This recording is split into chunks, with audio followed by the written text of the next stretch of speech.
Okay, a very namaste to all of you and I welcome you in the Swami Vivekananda Institute. आज की जो topic होने वाली है is not something that is related to teaching aptitude PYQ question.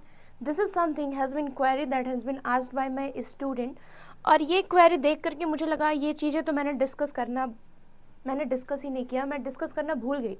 तो इसी वजह से मैंने सोचा कि इस टॉपिक को, इस क्वेरी को मैं स्पेसिफिकली आप सबके लिए डिस्कस करूं, क्योंकि ज़्यादातर यहाँ पे ऐसे सिलेबस, ऐसे क्वेश्चन आपके करिकुलम में, ठीक है, क्योंकि ये क्वेश्चन ही है करिकुलम से, ठीक है, और ये आपके सिलेबस में स्पेसिफिकली मेंशन नहीं है, बट फिर भी आप देख पाओगे. You can see this question. आप हिंदी मीडियम वाले बच्चे भी आप इस क्वेश्चन को देखिए. ये क्वेश्चन पूछा गया है और आपको इसके बारे में थोड़ी बहुत अंडरस्टैंडिंग हो जाए, ताकि जब ये एग्ज़ाम में क्वेश्चन आए तो आप ये ना कहो कि मुझे पता नहीं है. सो दैट्स वाई मैंने डिसाइड किया है कि मैं इस क्वेश्चन को एज अ टीचर आप सबके सामने डिस्कस करूं, रैदर देन कि मैं उस बच्चे को इंडिविजुअली बताऊं. हालांकि मैं उसे इंडिविजुअली भी बताऊंगी, बट मैं चाहती हूँ कि आप भी इस तरह के क्वेश्चन को लेकर अवेयर हो, क्योंकि ये पॉसिबल नहीं हो पाता है कि टीचर हर टॉपिक्स को आपको क्लास में डिस्कस करे. सो ये क्वेश्चन आया हुआ है. क्वेश्चन क्या कह रहा है? कह रहा है which of the following curriculum development, इनमें से कौन जो है curriculum development model has been technical and scientific model के क्राइटेरिया में आता है. यहाँ पे आपके 4 ऑप्शन दे रखे हैं. ओपन क्लासरूम मॉडल, ठीक है, Taba model, Winston and Fantini model, Roger model of interpersonal relation. ये आपके 4 ऑप्शन है एंड आई थिंक यहाँ पे 4th ऑप्शन है. ये आपका कुछ इस तरीके से क्वेश्चन है.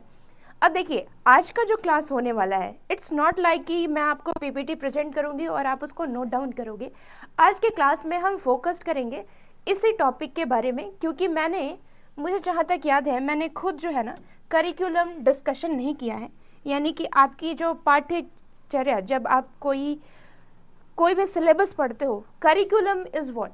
करिकुलम इज़ ओवरऑल जो आपकी पृष्ठभूमि देखी जाती है. फॉर एग्जांपल सिलेबस क्या होता है? सिलेबस एक पर्टिकुलर टॉपिक के आधार पे एक सब्जेक्ट ओरिएंटेड होता है, बट जब हम करिकुलम की बात करते हैं, इट्स अ वाइडर टर्म जो कि सिलेबस उसके अंदर आता है.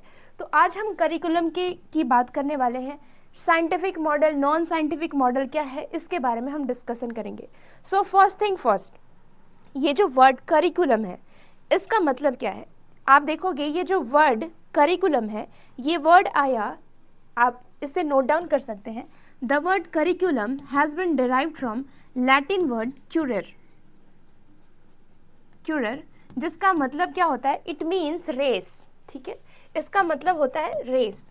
और इसके तहत हमने क्या देखा? इसके तहत हम देखते हैं इसकी प्लानिंग कैसे की जाती है, करिकुलम की प्लानिंग कैसे की जाती है, किस तरीके से हम इसको प्लान करें ताकि आने वाले जो स्टूडेंट हो उनको ध्यान में रख करके, और या फिर आउटकम को ध्यान में रख करके, इस आधार से हम प्लानिंग करते हैं. तो इस प्लानिंग को हमने 2 भागों में विभाजित किया. एक तो होता है आपकी टेक्निकल और scientific planning, technical and scientific planning, ठीक है. और दूसरा जो होता है वो क्या होता है? दूसरा जो होता है वो non technical non scientific planning होता है, ठीक है, non technical non scientific planning. अब जब हम टेक्निकल की बात करते हैं तो इसमें क्या होता है, आप जैसे वर्ड ही समझ लीजिए, non technical non scientific planning. जब हम टेक्निकल की बात करते हैं, ठीक है, When we talk about the technical one, इसमें क्या होता है? जब आप टेक्निकल की बात करोगे तो यहाँ पे आप क्या करते हो? यहाँ पे एक प्रोसेस को फॉलो किया जाता है, एक स्ट्रक्चर को फॉलो किया जाता है, एक संरचना, एक सिस्टमेटिक वे में इसको हम क्या करते हैं? अरेंज करते हैं, और उसके आधार पे हम क्या करते हैं? बच्चों की आउटकम और उसकी मूल्यांकन करते हैं. हम टेक्निकल की बात कर रहे हैं. जब हम नॉन टेक्निकल की बात करते हैं तो यहाँ पे स्टूडेंट जो होता है, यानी कि जो छात्र होते हैं, विद्यार्थी जो होते हैं, उनके प्रॉब्लम्स को हम क्या करते हैं? केंद्र में रखते हैं. फॉर एग्जांपल, अगर आपको कोई सिलेबस में या फिर करिकुलम में दिक्कत हो रही है, तो आपके आधार पे मैं क्या करूँगी? करिकुलम को शेप करूँगी. उसी को हम कहते हैं non technical and non curriculum, ठीक है. अब देखिए, अब मैं आपको एक चीज़ और बताना चाहूँगी, ठीक है, all right. Now let's come to the what I am going to discuss. अब इसके तहत भी आपको अलग अलग मॉडल देखने को मिलेंगे। जब हम एक एक करके हम इसको डिस्कशन करने वाले हैं। हम बात करते हैं टेक्निकल मॉडल की, टेक्निकल मॉडल ऑफ करिकुलम, ठीक है। और इसके तहत आपको अलग अलग मॉडल आएंगे, बहुत सारे मॉडल हैं, बट हम उस मॉडल की बात कर रहे हैं जो ज़्यादातर फेमस है और ज़्यादातर एग्जाम में हो सकता है आपसे पूछे जाए। बट एक चीज़ आप याद रखो, जब भी हम टेक्निकल मॉडल की बात करते हैं तो यहाँ पे हम एक प्रोसेस को फॉलो करते हैं, एक सिस्टमेटिक वे में हम लेके जाते हैं, ठीक है। एक सिस्टम को फॉलो करते हैं और ये क्या होता है, it's a scientific structure process, ठीक है। और हम जब इसकी बात करते हैं तो यहाँ पे इसके तहत बहुत सारे आपको अंदर में मॉडल मिल जाएंगे और ये कौन कौन से मॉडल हैं एक एक करके हम डिस्कशन करने वाले हैं। जो मोस्ट इम्पॉर्टेंट मॉडल आपसे पूछा जाता है वो है टाइलर की मॉडल, ठीक है। और उसके बाद टाबा की मॉडल, व्हीलर की मॉडल, ठीक है। और ये क्या है, ये अलग अलग मॉडल हैं जिसको अलग अलग साइंटिस्ट ने दिया और उसको हम एक एक करके डिस्कशन करने वाले हैं। बट जो सबसे इम्पॉर्टेंट जो स्टार्ट हम करेंगे वो इसके अंदर आ जाते हैं आपके हंकिंस की डेवलपमेंट थी। अब देखिए ये सब क्या है, ये अलग अलग साइंटिस्ट हैं जिन्होंने अपने हिसाब से क्या किया, मॉडल दिए। किसी में 4 स्टेप हैं, किसी में 5 स्टेप है, किसी में 7 स्टेप है, ठीक है। और इसके अंदर आपके और भी मॉडल आ जाते हैं, गुडलैंड मॉडल, ठीक है। तो ये सारे क्या हैं, मॉडल हैं जिन्होंने क्या किया है, अलग अलग परिप्रेक्ष्य पे ध्यान दिया है कि कैसे हम बच्चों की आउटकम को इजाफा कर सकते हैं, ठीक है। तो हम एक एक करके, और इसके तहत आपके एक और मॉडल आप याद कर लीजिएगा, देख लीजिएगा, वो है केर की मॉडल, ठीक है। केर की मॉडल, मैं आपको इसके बारे में शॉर्ट नोट देना चाहती हूँ ताकि अगर एग्जाम में आपसे इस तरह के क्वेश्चन आए तो एटलीस्ट आपके बारे में कुछ ओवरऑल अंडरस्टैंडिंग और समझ हो। तो जब हम सिस्टमैटिक और टेक्निकल मॉडल की बात करते हैं, टेक्निकल और साइंटिफिक मॉडल की बात करते हैं, तो कुछ इतने मॉडल हमें पढ़ने हैं। तो हम एक एक करके स्टार्ट करते हैं। जब हम हंकिंग्स की मॉडल की बात करते हैं, ठीक है, हंकिंग्स की डेवलपमेंट मॉडल, तो यहाँ पे जनरली जब हम बात करते हैं तो ये आपके फीडबैक पे क्या होता है, आधारित होता है। हंकिंग्स की डेवलपमेंट मॉडल, विकास संबंधित इनने मॉडल दिया था। और उसमें क्या होता है कि जो टीचर होते हैं, अच्छा एक चीज़ मैं आपको बता दूं कि जब हम टेक्निकल मॉडल की बात करते हैं और नॉन टेक्निकल की, एक चीज़ आप इसको याद रखिएगा, इन दोनों के बीच में अंतर आप समझिएगा कि जब हम टेक्निकल मॉडल की बात करते हैं तो यहाँ पे टीचर का जो रोल होता है वो बहुत इंपॉर्टेंट होता है। टीचर के बिना कोई भी करिकुलम को आप डेवलप नहीं कर सकते। तो ये टीचर के इम्पोर्टेंस जरूर से ज़रूर इनको कंसीडर किया जाता है, टीचर का रोल। लेकिन जब हम नॉन टेक्निकल की बात करते हैं तो यहाँ पे क्या होता है, यहाँ पे जो स्टूडेंट होते हैं, छात्र की समस्याएं, वो सबसे सर्वोपरि होता है और उसके आधार पे हम क्या करते हैं, मॉडल को बनाते हैं। तो अब हम स्टार्ट करते हैं हंकिंग्स की डेवलपमेंट मॉडल की।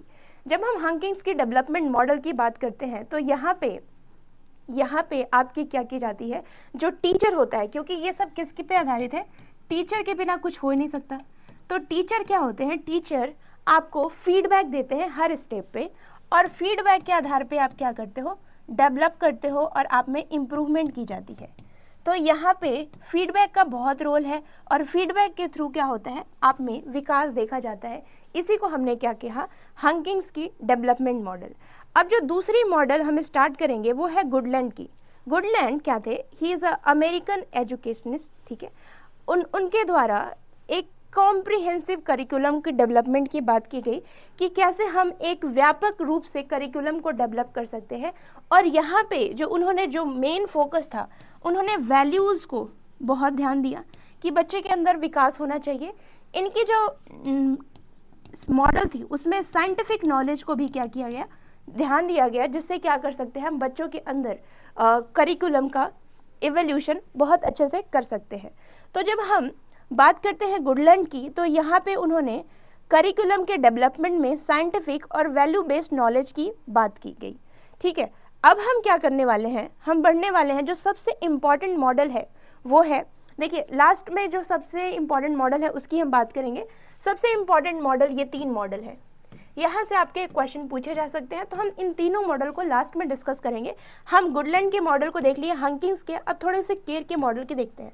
जो केर है, ठीक है, केर की जो मॉडल है, जब आप इसके बारे में बात करोगे तो यहाँ पे ये जो ऑथर है, ठीक है, ये जो ऑथर है, इन्होंने जो स्टेप्स बताया था उसमें आपको मैंने बताया था कि कॉग्निटिव डेवलपमेंट, कैप के बारे में आपने सुना, जब मैंने ब्लूम टैक्सोनॉमी बताया था तो उन्होंने बताया था कि इनका मुख्य उद्देश्य जो है, ऑब्जेक्टिव जो है, उसको उन्होंने स्पेसिफिकली डिफाइन किया। उन्होंने कहा गया कि करिकुलम का मेन ऑब्जेक्टिव क्या है, कैप का डेवलपमेंट, आपके अंदर बौद्धिक विकास, आपके अंदर भावनात्मक विकास, आपके अंदर साइकोमोटर डेवलपमेंट होना।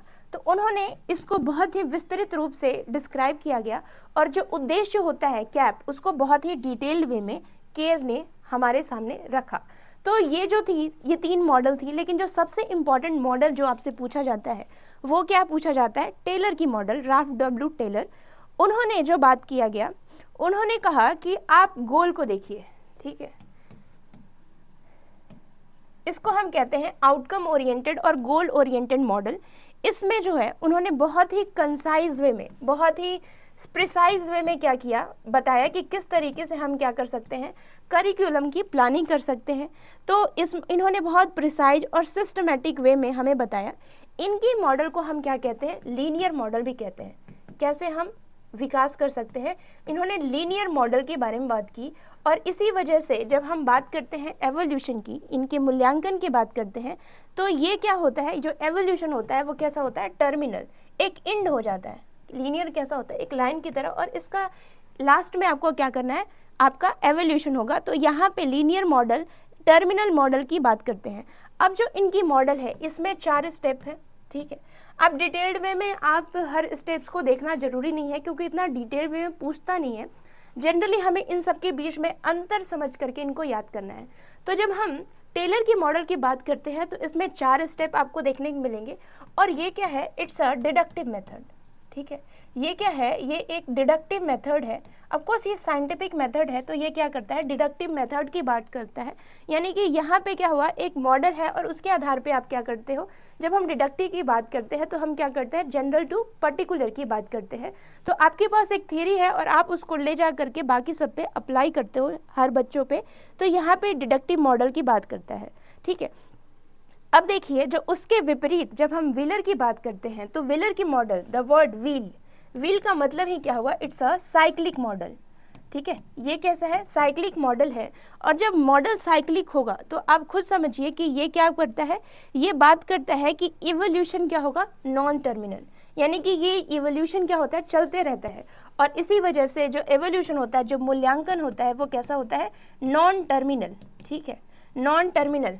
और फिर उसके बाद विपरीत, इसके विपरीत यहाँ पे आपको 4 स्टेप, यहाँ पे आपको 5 स्टेप आपको देखने को मिलेंगे।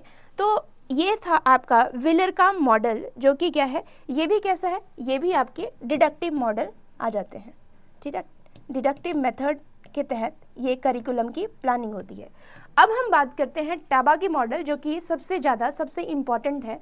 तो हम थोड़ा सा इसको देख लेते हैं, ठीक है। जब हम टाबा की मॉडल करते हैं, टाबा जो थी, सी इज़ अ एजुकेशनिस्ट, और उन्होंने जो मॉडल दिया है वो बहुत ही इम्पॉर्टेंट है, टाबा की मॉडल। टाबा की मॉडल, जिनका इनका पूरा नाम आप जानोगे तो वो क्या है, Hilda Taba, Hilda Taba model. और हिल्डा टाबा मॉडल आप देखोगे कि उन्होंने बताया कि किस तरीके से हम सिस्टमेटिक करिकुलम का डेवलपमेंट कर सकते हैं। और इनका जो मेन उद्देश्य है, ठीक है, इनका जो मेन उद्देश्य है वो क्या है, स्टूडेंट को ध्यान में रख करके इन्होंने बात की है। हालांकि ये आता किसके तहत है, ये सिस्टमेटिक, यहाँ पे स्टूडेंट को उन्होंने ध्यान में रखा है, स्टूडेंट सेंट्रिक है। और इसी वजह से इसको क्या कहते हैं, grass root model, grass root model, ठीक है। यानी कि बच्चों के प्रॉब्लम्स को ध्यान में रख करके बात करती है। इनकी जो स्टेप्स है वो 7 स्टेप्स आपको देखने को मिलेंगे। प्लस में आप ये देखोगे कि ये क्या है, इंडक्टिव मॉडल है। बाकियों का क्या था, डिडक्टिव, इनका क्या है, इंडक्टिव मॉडल है। और ये क्या करते हैं, बच्चों को फोकस करके बात करते हैं, बच्चों के प्रॉब्लम्स को ध्यान में रख करके ये करिकुलम के डेवलपमेंट की बात करते हैं। इसको हम क्या कहते हैं, इसका दूसरा नाम आप देखोगे वो क्या है, इंटरैक्टिव मॉडल, ठीक है, इंटरैक्टिव मॉडल इसका दूसरा नाम है। और फिर आप इसके अंदर क्या देखोगे, आप देखोगे कि यहाँ पे क्या किया गया है, यहाँ पे आपको बॉटम अप अप्रोच यानी कि बच्चों की जो प्रॉब्लम है उसको ध्यान में रख करके बच्चों के अंदर क्रिटिकल थिंकिंग का विकास हो, ये उनका मुख्य उद्देश्य है। ठीक है, तो ये क्या है, ये है आपका हिल्डा टाबा मॉडल, जिसको हम क्या कहते हैं, इसको हम लोग टेक्निकल और साइंटिफिक करिकुलम डेवलपमेंट मॉडल के तहत रखते हैं। तो ये थे आपके मोस्ट इम्पॉर्टेंट। ठीक है, सबसे इम्पॉर्टेंट क्या थी आपकी, टेलर की मॉडल। दूसरा हमने क्या देखा, हिल्डा टाबा मॉडल। थर्ड हमने देखा व्हीलर की मॉडल। फोर हमने हंकिंग डेवलपमेंट मॉडल देखा। फिफ्थ हमने देखा गुडलैंड की मॉडल। और सिक्स्थ जो हमने देखा वो था केर का मॉडल। तो ये सब चीज़ें आपको पता होनी चाहिए। ठीक है, जब भी हम करिकुलम की बात करते हैं। अब देखिए, अब जो सबसे इम्पॉर्टेंट है वो है क्या, नॉन साइंटिफिक। ठीक है, non scientific non technical model of curriculum planning. ठीक है, और इसके तहत आपने उस टाइम क्या कितना पढ़ा, 6, जो कि 6 इम्पॉर्टेंट है। यहाँ पे जो आपको पढ़ना है वो तीन इम्पॉर्टेंट है, और इन तीनों के बारे में आपसे ज़्यादातर क्वेश्चन पूछे जाते हैं। यहाँ पे जो केंद्र होता है वो कौन होता है, स्टूडेंट। स्टूडेंट क्या होता है, केंद्र में रहता है, और स्टूडेंट के प्रॉब्लम को ध्यान में रख करके ये क्या बनाते हैं, मॉडल बनाते हैं। ये जो मॉडल होता है ये ज़्यादातर क्या होता है, फ्लेक्सिबल इन नेचर होता है, और इसमें जो सबसे इम्पॉर्टेंट आता है ओपन क्लासरूम मॉडल। ठीक है, ओपन क्लासरूम मॉडल। और इससे आपको क्या होता है, ओपन क्लासरूम में जैसे पुराने ज़माने में क्या आते थे, टीचर आते थे, और टीचर जिस तरीके से पढ़ाते थे उस तरीके से उन्हें देखते हैं कि क्या कमी रह गई है और क्या इम्प्रूवमेंट लाने की गुंजाइश हो सकती है। तो स्टूडेंट को ध्यान में रख करके यहाँ पे बात की जाती है, लर्नर सेंट्रिक बात की जाती है। और यहाँ पे आपकी क्लासरूम एक्टिविटी, ठीक है, क्लासरूम में जो भी एक्टिविटी हो रही है उसके आधार पे ही वो क्या किया जाता है, करिकुलम की प्लानिंग की जाती है। ये बहुत ही फ्लेक्सिबल मॉडल होता है। जो दूसरा जो इम्पॉर्टेंट पूछा जाता है वो है आपकी विंस्टन एंड फैटिनी मॉडल, जो कि आपके ऑप्शन में दे रखा है, विंस्टन एंड फैटिनी मॉडल। ठीक है, विंस्टन और फैटिनी मॉडल ये भी किसके तहत आता है, ये आता है आपके नॉन साइंटिफिक और नॉन टेक्निकल के तहत। और इसमें जो आप सबसे इम्पॉर्टेंट चीज़ देखोगे तो ये क्या करता है, जो कंटेंट का निर्माण होता है जो टीचर लाते हैं, कंटेंट किसके आधार पे होना चाहिए, बच्चों के आधार पे होना चाहिए। तो कंटेंट स्टूडेंट और लर्नर सेंट्रिक होना चाहिए। तो मेन आप देखोगे ना कि यहाँ पे लर्नर को केंद्र में रख के जितने भी चीज़ें हैं सारी गढ़ी जा रही है। और जो थर्ड मॉडल है जो आपको पढ़ना है वो है रॉजर इंटरपर्सनल मॉडल। ठीक है, रॉजर इंटरपर्सनल मॉडल। और ये वर्ड ही क्या है, इंटरपर्सनल मीन्स आपके अंदर क्या हो रहा है, चेंज आ रहा है। और ये चेंज कैसे आएगा, आप में आपके करिकुलम में चेंज तभी आएगा जब इंसान को चेंज करो। तो करिकुलम चेंज करने के लिए आप क्या करो, जो पार्टिसिपेंट है, जो स्टूडेंट है, उनको क्या करो, उनको पार्टिसिपेंट्स को थोड़ी सी चेंज करो। उसको जैसे चेंज करोगे आपको पता चलेगा क्या क्या नई चीज़ें हम ला सकते हैं। ठीक है, तो जब हम बात करते हैं तो यहाँ पे जो स्टूडेंट है, स्टूडेंट को चेंज करके, स्टूडेंट के बिहेवियर उन सबको चेंज करके हम क्या कर सकते हैं, करिकुलम में चेंजेस ला सकते हैं। तो ये थी आपकी कुछ करिकुलम से पूछे जाने वाली इम्पॉर्टेंट क्वेश्चन। सबसे पहले कि करिकुलम होता क्या है, इसका विकास कहाँ से हुआ। जब हम प्लानिंग की बात करते हैं करिकुलम प्लानिंग के तहत, तो इसमें दो तरह के आपको मॉडल देखने को मिलेंगे, टेक्निकल एंड साइंटिफिक मॉडल। दूसरा क्या है, non technical non scientific model. जब हम टेक्निकल एंड साइंटिफिक मॉडल की बात करते हैं तो वो किसी प्रोसेस और स्ट्रक्चर की बात करते हैं, और ये हमेशा क्या होता है, सिस्टमेटिक और साइंटिफिक होता है।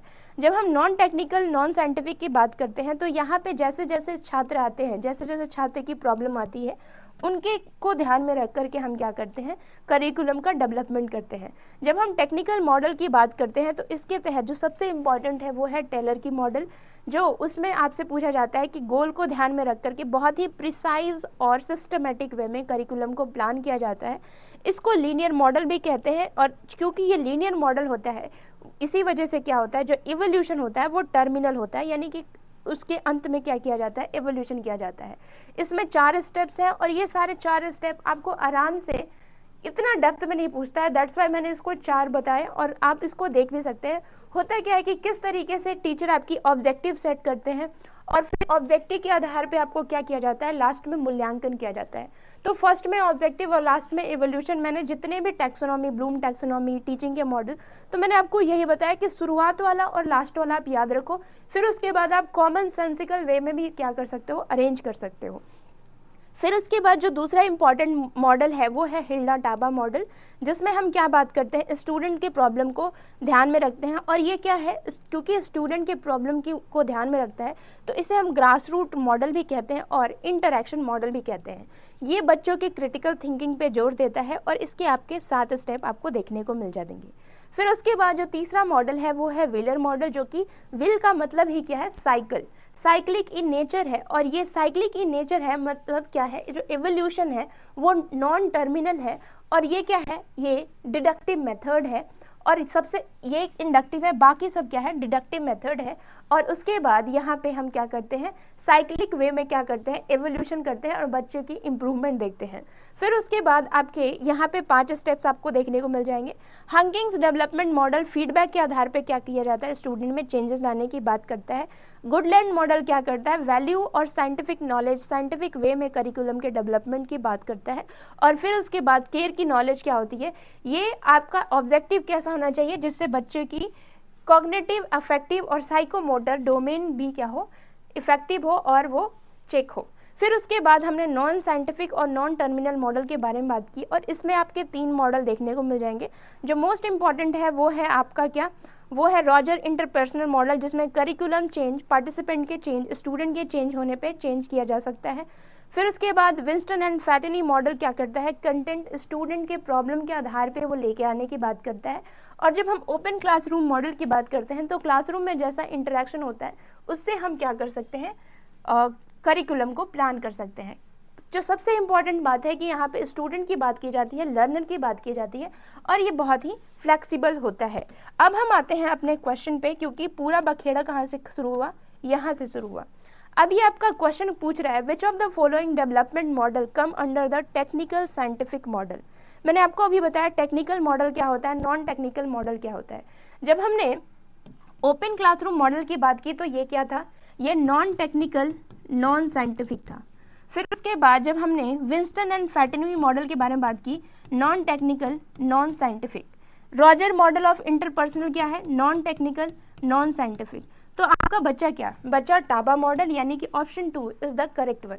तो इस तरीके से जब आप PYQ सॉल्व करोगे आपको रियलाइज होगा बहुत सारे क्वेश्चन ऐसे हैं जो कि आपके सिलेबस में नहीं है बट फिर भी वो आपके PYQ में पूछते हैं। So that's why we need to discuss it individually and I thank my student Afzal जिन्होंने ये क्वेश्चन पूछा, जिनके वजह से ये कंटेंट आपके सामने आया। सो ऐसे ही आप क्वेश्चन सॉल्व करते रहिए और अपनी क्वेरीज को मुझे सेंड करते रहिए ताकि मैं आपकी क्वेरीज को आपके सामने ला सकूं। Till then just keep reading and keep learning. Thank you.